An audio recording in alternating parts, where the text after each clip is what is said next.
여러분, 혹시 믿었던 사람에게 깊은 배신감을 느끼거나 사람의 겉모습만 보고 판단했다가 큰 상처를 받아본 적 없으신가요? 우리는 살아가면서 수많은 사람을 만나고 또 수많은 인연을 맺으며 살아갑니다. 하지만 열 길 물속은 알아도 한 길 사람 속은 모른다는 옛말처럼 누군가의 진짜 본성을 파악하는 일은 결코 쉽지 않은 과제입니다. 때로는 너무나 다정하고 친절해 보이던 사람이 결정적인 순간에 차갑게 돌변하여 우리를 찌르기도 하고, 반대로 첫인상은 무뚝뚝하고 차가워 보였지만 시간이 지날수록 그 내면의 따뜻함과 진정성에 감동하게 되는 경우도 우리는 종종 겪게 됩니다. 이처럼 사람을 보는 눈을 기르는 것은 단순히 좋은 인연을 맺기 위함이 아니라 우리 자신의 삶을 지키고 불필요한 감정적 소모와 상처로부터 스스로를 보호하기 위한 가장 중요한 인생의 지혜이자 생존 기술이라고 할 수 있습니다. 과거 위대한 사상가였던 다산 정약용 선생님께서는 사람을 판별하고 그 본성을 꿰뚫어보는 일에 대해 매우 깊고 예리한 통찰을 남기셨습니다. 그분은 유배지라는 극한의 고독과 배신의 상처 속에서도 인간 본성에 대한 탐구를 멈추지 않으셨고, 무엇이 진짜 사람다운 사람을 만드는지, 어떻게 해야 간사하고 거짓된 사람을 피할 수 있는지에 대해 수많은 글과 가르침을 남기셨습니다. 오늘 우리는 정약용 선생님의 이러한 지혜를 빌려 복잡하고 어지러운 현대사회에서 어떻게 하면 사람의 진짜 본성을 꿰뚫어 볼 수 있는지, 그 구체적인 3가지 원칙을 함께 깊이 있게 나누어 보려고 합니다. 우리가 오늘 살펴볼 3가지 원칙은 다음과 같습니다. 첫째, 눈빛의 맑음과 흔들림을 통해 내면을 살피는 것. 둘째, 아주 사소한 이익을 대하는 태도를 통해 그 사람의 그릇을 확인하는 것. 셋째, 무심결에 내뱉는 언어와 습관을 통해 인격의 밑바닥을 들여다보는 것. 이 3가지 원칙을 하나씩 깊이 파고들다 보면 여러분은 어느새 사람을 보는 새롭고도 정확한 눈을 얻게 되실 것입니다. 본격적인 이야기에 들어가기에 앞서 짧은 일화 하나를 여러분과 나누고 싶습니다. 얼마 전 한 지인이 사업상 매우 중요한 파트너를 만나게 되었습니다.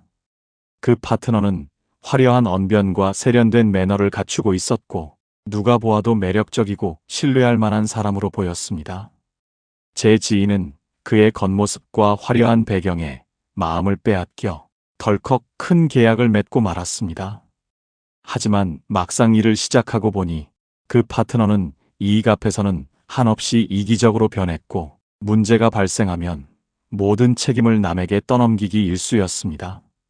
나중에 돌이켜보니 처음 만났을 때 그의 눈빛은 묘하게 불안했고, 식당 종업원을 대하는 태도에는 무시와 오만함이 배어 있었다고 합니다. 하지만 겉으로 보이는 화려함에 눈이 멀어 그 작고 중요한 신호들을 놓치고 만 것입니다. 만약 제 지인이 오늘 우리가 나눌 정약용 선생님의 지혜를 조금이라도 알고 있었다면 어땠을까요? 아마도 그런 뼈아픈 실수는 충분히 피할 수 있었을 것입니다. 첫째, 눈빛의 맑음과 흔들림을 통해 내면을 살피는 것입니다. 사람의 신체 중에서 거짓말을 가장 하기 어려운 곳이 바로 눈입니다. 입으로는 얼마든지 달콤한 말을 꾸며낼 수 있고, 얼굴 표정으로는 얼마든지 온화한 미소를 지어 보일 수 있지만, 눈빛만큼은 그 사람의 영혼의 상태를 있는 그대로 투명하게 반사해냅니다. 정약용 선생님께서 말씀하셨습니다. 마음이 맑으면 눈빛이 맑고, 마음이 어두우면 눈빛 또한 흐려지는 법이다. 이 짧고도 강렬한 말씀 속에는 인간 내면에 대한 무서운 통찰이 담겨 있습니다. 눈은 우리 마음 속의 불안, 탐욕, 거짓, 선함, 진실됨이 가장 먼저 도달하는 창문입니다. 우리의 일상생활 속에서 이 원칙이 어떻게 적용되는지 한번 구체적인 사례를 통해 살펴보겠습니다. 여러분이 누군가와 대화를 나누고 있다고 가정해 봅시다. 상대방은 여러분에게 아주 좋은 제안을 하고 있고, 그의 목소리는 매우 부드럽고 확신에 차 있습니다.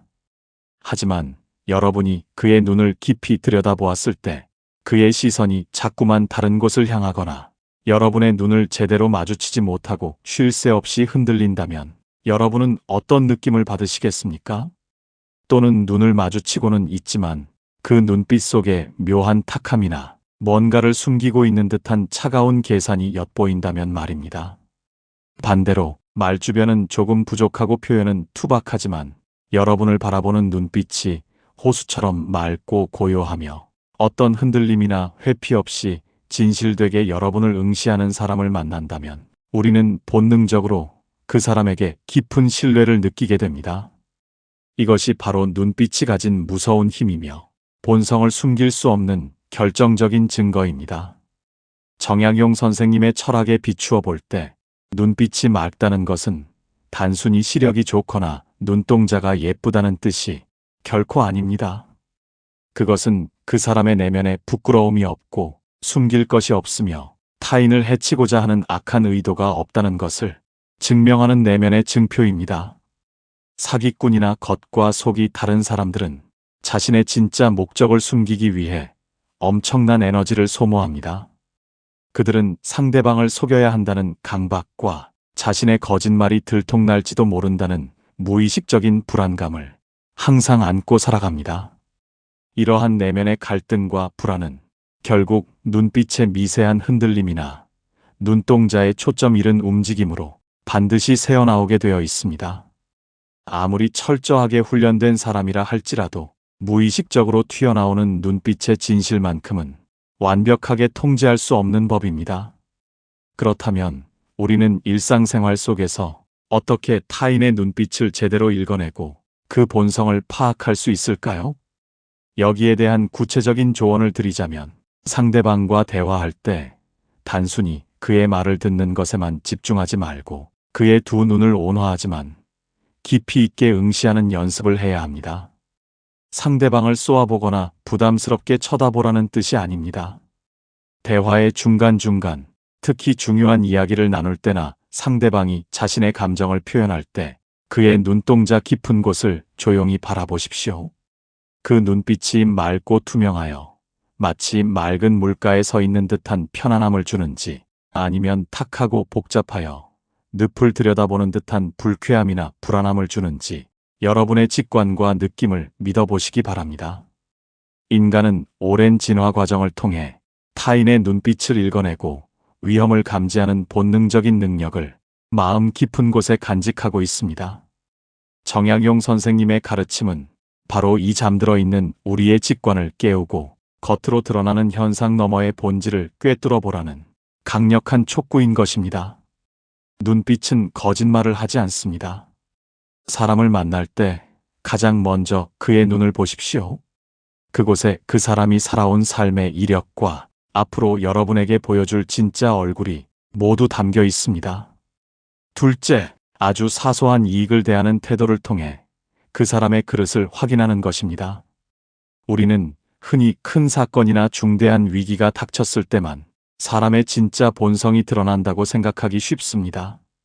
물론 거대한 시련 앞에서 인간의 밑바닥이 드러나는 것은 사실이지만 우리의 일상생활에서 그런 극적인 순간을 맞이할 일은 생각보다 그리 많지 않습니다. 오히려 정약용 선생님께서는 사람의 진면목은 거창한 대의명분이나 큰돈이 오가는 상황이 아니라 아주 작고 보잘것없어 보이는 사소한 이익 앞에서의 태도에서 더욱 명확하게 드러난다고 보셨습니다. 정약용 선생님께서 말씀하셨습니다. 작은 이익에 얽매여 의로움을 저버리는 자는 결코 큰 일을 도모할 수 없으며 그와는 깊은 정을 나누어서도 안 된다. 이 가르침은 현대를 살아가는 우리에게도 너무나도 날카롭고 적중하는 뼈아픈 진리입니다. 우리의 일상을 한번 가만히 되돌아볼까요? 친구들이나 지인들과 함께 식사를 하고 계산을 하는 아주 평범하고 흔한 상황을 떠올려 보십시오. 다 같이 나누어 내야 할 금액을 계산할 때 항상 묘하게 자신의 몫을 조금 덜 내려고 하거나 계산할 때만 되면 갑자기 자리를 피하는 사람을 한 번쯤은 만나보셨을 것입니다. 또는 누군가 실수로 동전을 떨어뜨렸을 때 그것을 챙기거나 공용 물품을 마치 자신의 개인 소유물처럼 함부로 그리고 과도하게 낭비하며 사용하는 사람들도 있습니다. 이런 행동들은 표면적으로 보면 그저 몇 푼 안 되는 돈의 문제이거나 조금 얄미운 습관 정도로 치부하고 넘어갈 수 있는 매우 사소한 일처럼 보입니다. 하지만 정약용 선생님의 시선으로 바라보면 이것은 결코 사소한 문제가 아닙니다. 이러한 작은 행동 하나하나가 모여 그 사람의 내면 깊은 곳에 자리 잡은 이기심과 타인에 대한 배려의 부재를 적나라하게 보여주는 확실한 증거이기 때문입니다. 사소한 이익 앞에서 흔들리는 사람은 자신의 욕망을 통제할 수 있는 내면의 규율이 턱없이 부족한 사람입니다. 그들은 자신에게 돌아올 작은 이득을 위해 타인이 겪을 불편함이나 불공평함을 아주 쉽게 외면합니다. 지금은 그 이익의 크기가 작기 때문에 그들의 행동이 그저 눈살을 찌푸리게 하는 정도에 그칠지 모르지만 만약 상황이 바뀌어 그들 앞에 거대한 이익이나 권력이 주어지게 된다면 그들은 어떻게 돌변할까요? 작은 유혹조차 이겨내지 못하는 사람이 큰 유혹 앞에서 자신의 양심과 신의를 지킬 수 있을 것이라고 기대하는 것은 너무나도 순진하고 위험한 착각입니다. 정약용 선생님께서는 유배 생활을 하시면서 과거 자신에게 온갖 아첨을 떨던 사람들이 자신이 권력을 잃고 죄인의 신분이 되자마자 자신의 아니라는 작은 이익을 좇아 어떻게 등을 돌리고 배신하는지를 너무나도 뼈저리게 목격하셨습니다. 그렇기에 그분은 사람을 평가할 때 그의 화려한 배경이나 능력보다 작은 것을 탐하지 않는 청렴함과 단단함을 최우선의 가치로 삼으셨던 것입니다. 그렇다면 우리는 이 원칙을 삶에 어떻게 적용해야 할까요? 누군가와 새로운 관계를 맺거나 깊은 교류를 시작하려 할 때 그가 큰 돈이나 중요한 문제를 어떻게 처리하는지 당장 알 수는 없지만 일상의 소소한 순간들을 세밀하게 관찰하는 것만으로도 충분한 힌트를 얻을 수 있습니다. 함께 물건을 나눌 때 그가 어떤 태도를 취하는지, 자신에게 약간의 손해가 발생했을 때 그것을 기꺼이 감수할 줄 아는지, 아니면 얼굴을 붉히며 끝까지 자신의 몫을 챙기려 드는지 조용히 지켜보십시오. 만약 누군가가 자신에게는 한없이 관대하면서 타인에게는 이기적으로 군다면 그 사람과는 일정한 거리를 두는 것이 여러분의 평화로운 삶을 지키는 가장 현명한 방법입니다. 작은 이익을 가볍게 여기고 타인과의 의리를 소중히 여길 줄 아는 사람, 자신이 조금 손해를 보더라도 넉넉한 마음으로 넘길 수 있는 여유를 가진 사람, 바로 이런 사람이 진정으로 그릇이 큰 사람이며 우리가 곁에 두고 오래도록 사귀어야 할 진짜 귀인인 것입니다. 셋째, 무심결에 내뱉는 언어와 습관을 통해 인격의 밑바닥을 들여다보는 것입니다. 우리가 사용하는 말은 우리 내면의 풍경을 세상 밖으로 드러내는 가장 직접적인 도구입니다.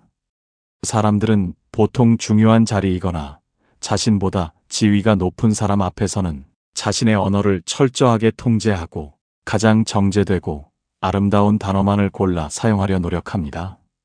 이때 보여주는 언어는 철저히 계산된 가면에 불과합니다. 하지만 긴장이 풀린 편안한 순간이나 예상치 못한 돌발 상황이 발생했을 때, 또는 자신보다 약하고 만만한 사람을 대할 때 그 사람의 입에서 무심결에 튀어나오는 말들은 결코 꾸며낼 수 없는 그의 진짜 인격 그 자체입니다. 정약용 선생님께서 말씀하셨습니다. 말이란 마음의 소리이니 말이 거친 자는 마음 또한 거칠고 말이 경박한 자는 그 인품 또한 가볍기 그지없다. 이 가르침은 인간관계의 본질을 꿰뚫는 가장 명확하고 단호한 통찰입니다. 이 원칙을 일상에서 어떻게 확인할 수 있는지 매우 현실적인 사례를 들어 설명해 보겠습니다. 여러분과 아주 친절하게 대화를 나누던 직장 동료나 지인이 있습니다. 그런데 함께 식당에 가서 식사를 하던 중 종업원이 물을 엎지르거나 주문을 잘못 받는 실수를 했다고 가정해 봅시다. 방금 전까지 여러분에게 세련된 미소로 고상한 이야기를 하던 그 사람이 돌변하여 종업원에게 고함을 치거나 인격을 모독하는 거친 말을 쏟아내고 마치 아랫사람을 부리듯 하대하는 모습을 보인다면 여러분은 큰 충격을 받을 것입니다.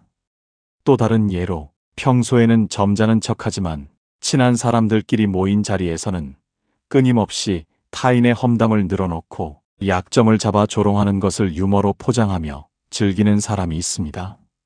이들은 겉으로는 농담이라고 변명하지만 그들의 언어 속에는 타인을 깎아내림으로써 자신의 우월감을 확인하려는 비열하고 교만한 본성이 독사처럼 따리를 틀고 있습니다.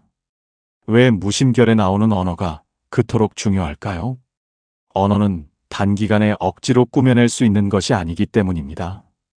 우리가 평소에 품고 있는 생각, 세상을 바라보는 가치관, 타인에 대한 존중의 정도는 오랜 시간 동안 우리의 뇌와 입술에 새겨져 하나의 굳건한 습관이 됩니다.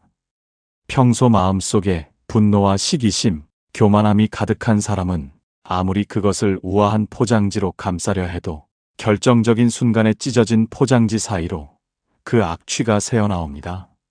반대로 마음속에 깊은 자애로움과 겸손함, 타인에 대한 깊은 이해를 품고 있는 사람은 화가 나거나 당황스러운 상황에서도 결코 타인의 마음에 비수를 꽂는 거친 말을 함부로 내뱉지 않습니다. 그들은 말 한마디가 누군가의 영혼에 얼마나 큰 흉터를 남길 수 있는지 누구보다 잘 알고 있기 때문입니다. 정약용 선생님께서는 항상 말을 조심하고 또 조심할 것을 신신당부하셨습니다. 한 번 입 밖으로 내뱉은 말은 주워 담을 수 없으며 그 말은 결국 부메랑이 되어 자신의 운명을 결정짓는다는 것을 그 누구보다 깊이 이해하고 계셨기 때문입니다. 이러한 원칙을 바탕으로 우리는 사람을 판단할 때 매우 날카로운 기준을 세울 수 있습니다. 누군가의 됨됨이를 알고 싶다면 그가 자신에게 이익이 되는 사람에게 어떻게 말하는지를 보지 마십시오. 대신 그가 자신에게 아무런 이익을 주지 못하는 평범한 사람, 혹은 사회적 지위가 낮은 사람, 나아가 자신이 화가 난 상황에서 어떻게 말하는지를 유심히 관찰하십시오. 그의 언어 속에 타인에 대한 기본적인 예의가 빠져 있거나 은연중에 사람을 금 나누고 무시하는 단어들이 섞여 있다면 그것이 바로 그 사람의 숨겨진 맨얼굴입니다. 아무리 능력이 뛰어나고 외모가 훌륭하더라도 말에 독이 묻어 있는 사람과는 절대 깊은 인연을 맺어서는 안 됩니다. 언젠가 여러분의 관계가 조금이라도 틀어지거나 여러분이 약자의 위치에 놓이게 되면 그 독 묻은 화살은 가장 먼저 여러분의 심장을 향해 가차없이 날아들 것이기 때문입니다. 말은 그 사람의 그릇이자 인격의 완성된 형태입니다. 따뜻하고 진실된 언어를 사용하는 사람, 화가 날 때에도 선을 지킬 줄 아는 사람을 곁에 두십시오. 그것이 여러분의 일상을 평안하게 지키는 최고의 방패가 될 것입니다.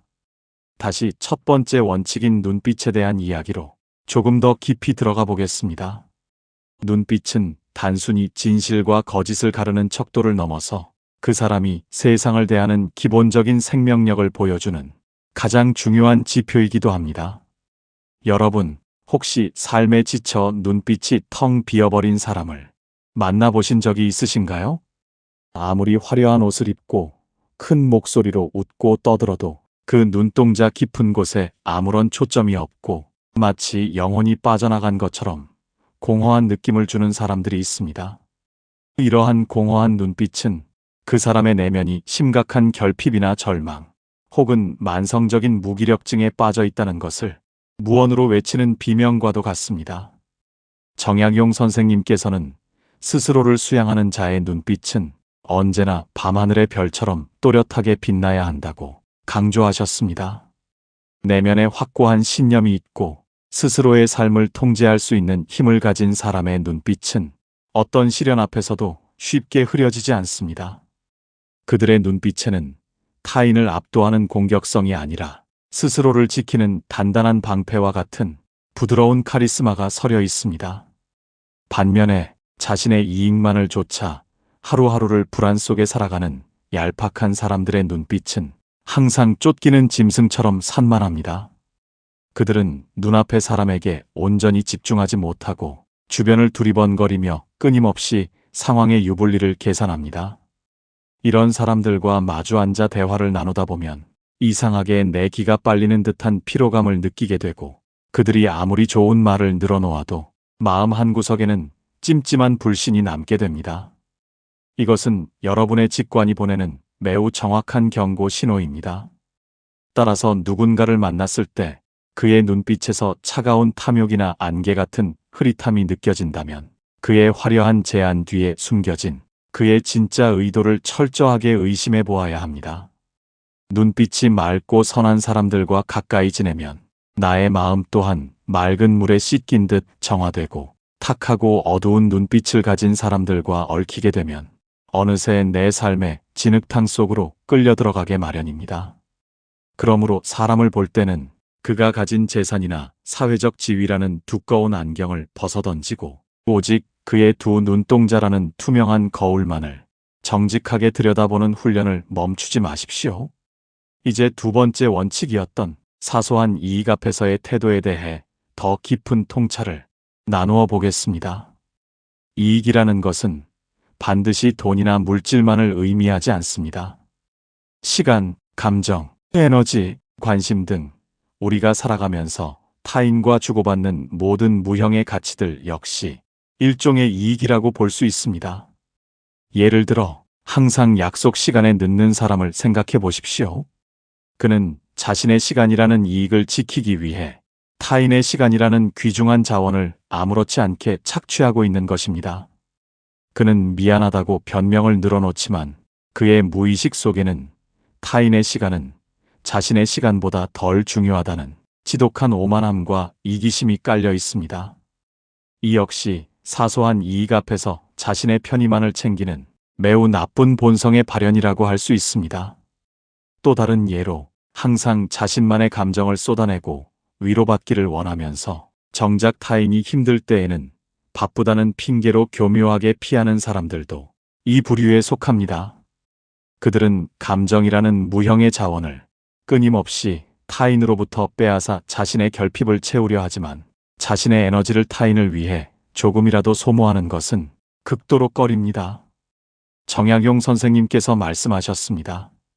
사람과 사람 사이의 도리는 주고받음의 균형에 있으니 받기만 하고 주지 않으려는 자는 도적이요, 자신의 작은 수고를 아끼려 남에게 큰 짐을 지우는 자는 금수와 다를 바 없다.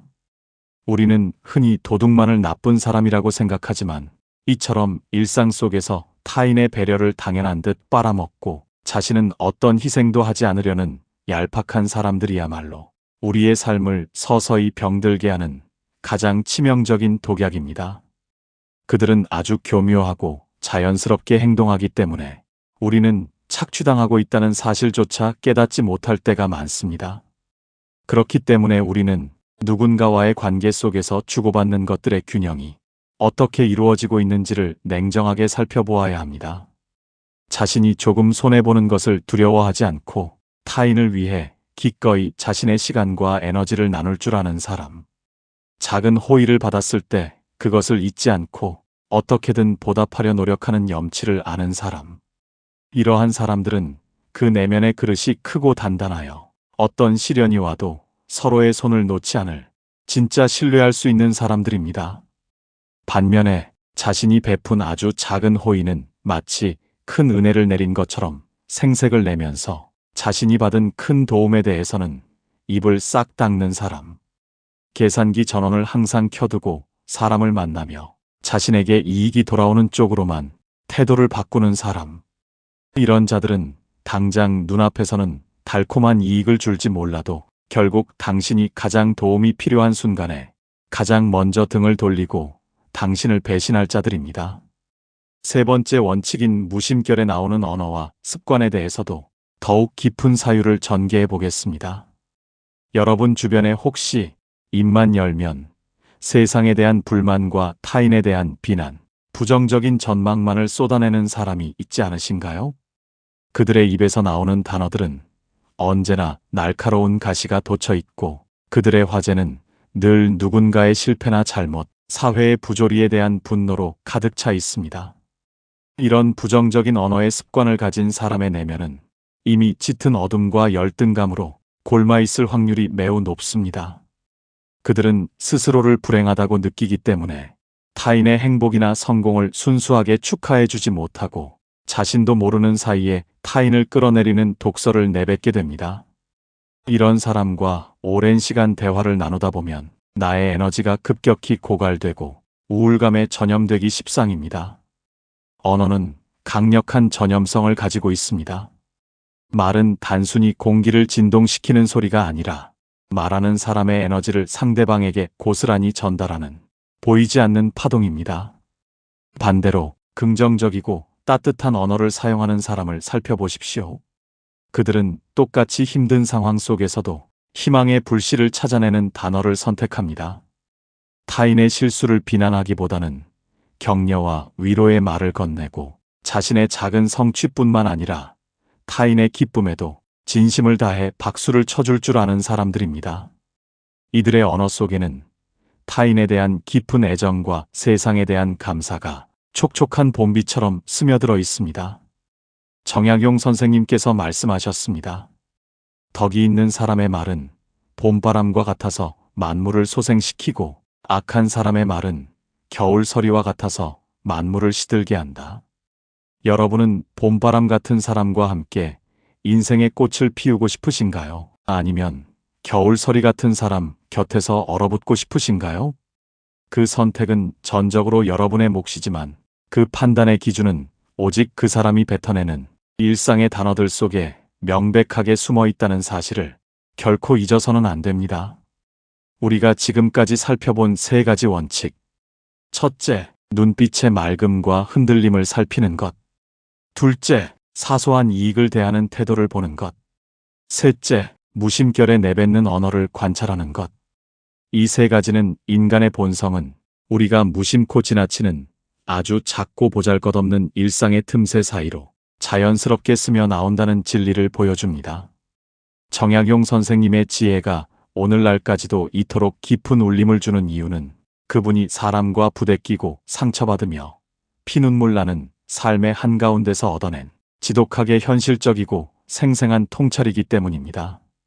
다산 정약용 선생님의 지혜를 온전히 내 것으로 만들기 위해서는 단순히 머리로 이해하는 것을 넘어 실제 삶의 현장에서 쉼없이 연습하고 적용하는 과정이 필요합니다. 우리는 종종 이성적인 판단보다 감정이나 순간의 분위기에 휩쓸려 사람을 잘못 보는 우를 범하곤 합니다. 특히 내가 정서적으로 외롭고 취약한 상태일 때는 누군가가 다가와 달콤한 말과 따뜻한 미소로 작은 호의를 베풀면 그 사람의 눈빛 속에 숨은 탁함이나 그의 언어 속에 섞인 무례함을 애써 무시하고 눈 감아버리려는 위험한 합리화에 빠지기 쉽습니다.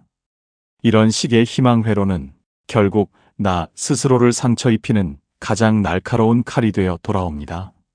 정약용 선생님께서는 인간의 본성이 그리 쉽게 변하지 않는다는 것을 누구보다 잘 알고 계셨습니다. 그러므로 여러분이 누군가의 잘못된 본성을 깨닫게 되었다면 그 사람을 변화시키려 애쓰며 소중한 감정과 시간을 낭비하지 마십시오.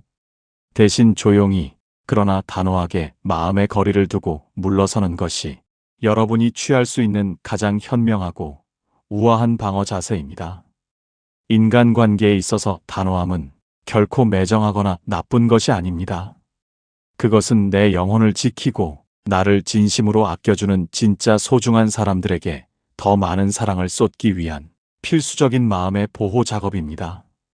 오늘 우리는 다산 정약용 선생님의 귀한 가르침을 빌려 사람의 본성을 꿰뚫어보는 세 가지 구체적인 방법을 깊이 있게 나누어 보았습니다. 다시 한번 핵심을 정리해 보겠습니다. 첫째, 사람을 만나면 가장 먼저 그의 눈빛을 깊이 응시하십시오. 맑고 흔들림 없는 눈빛은 정직과 내면의 평화를 뜻하며 탁하고 산만한 눈빛은 거짓과 불안의 증거입니다. 둘째, 그 사람이 일상 속에서 아주 사소한 이익을 대할 때 어떤 태도를 취하는지 조용히 관찰하십시오. 작은 것을 탐하고 계산하는 자는 결국 당신을 배신할 것이며 작은 손해를 웃어넘길 줄 아는 자만이 큰 믿음을 나눌 수 있는 사람입니다. 셋째, 그가 긴장이 풀린 상태에서 혹은 약한 사람을 대할 때 무심결에 내뱉는 언어를 살피십시오. 말에 독이 묻어 있고 무례함이 배어 있는 사람과는 지금 당장 거리를 두는 것이 당신의 영혼을 지키는 길입니다. 이야기를 마치며 여러분 자신에게 조용히 질문을 던져보시기 바랍니다. 나는 지금 어떤 사람들과 내 인생의 식탁에 둘러앉아 있는가? 그리고 나는 타인에게 어떤 눈빛과 태도, 어떤 언어를 보여주는 사람인가? 이 질문에 대한 정직한 대답 속에 여러분의 과거가 있고 현재가 있으며 앞으로 펼쳐질 인생의 미래가 담겨 있습니다. 부디 오늘 나눈 정약용 선생님의 깊은 통찰이 여러분이 살아가면서 겪게 될 수많은 만남과 인연 속에서 나쁜 사람을 걸러내고 좋은 사람을 곁에 두는 가장 밝은 지혜의 등대가 되어주기를 진심으로 바랍니다. 사람을 보는 눈이 맑아질 때 우리의 삶은 비로소 상처와 배신이라는 늪에서 벗어나 평온하고 단단한 반석 위에 서게 될 것입니다. 오늘 이야기가 여러분의 마음에 작은 울림을 주었다면 구독과 좋아요로 함께 해주세요.